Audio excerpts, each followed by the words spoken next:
Ek het reeds melding gemaak daarvan dat daar 'n besondere verhouding tussen God en Abraham was.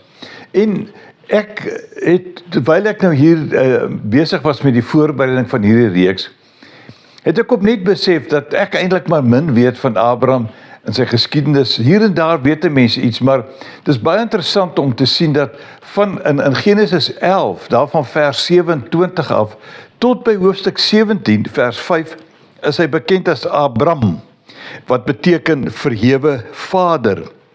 En daarna word hy Abraham, die vader van menigte. Nou sy pa het uit Ur gekom, die Ur van die Galdeërs. Dit is die hedendaagse Suid-Irak, wat so in die nuus is. En daarna het hy met sy familie Kanaan toegetrek. Nou Kanaan is 'n groot gebied in die Midde-Ooste wat vandag Israel, Palestina, Libanon, Jordanië en Sirië insluit. Ook plekke wat onder die spervuur is in die politiek en in oorloë en al hierdie dinge, maar dit was daar waar die voorvader van Abraham dan gaan vestig het.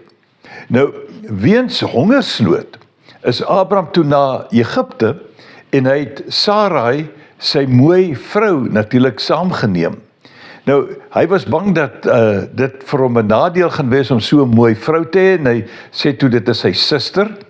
En die Egiptiese koning het haar begeer, en hy het goed gedoen aan Abraham oor haar.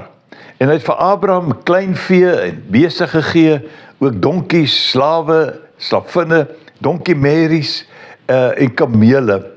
En toe die koning ontdek dat dit eintlik sy vrou is, het hy hom baie kwaadlik geneem oor die bedrog, en hy het hom met sy vrou met al sy besittings uit die land uitgestuur.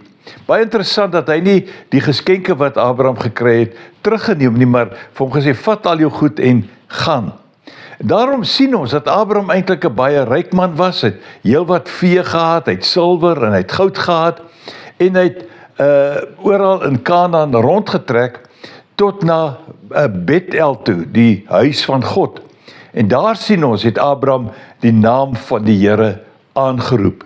Vandag staan Abraham bekend as die man wat deur sy geloof gered is, en ook die persoon deur wie God se verbondsbeloftes vervul word.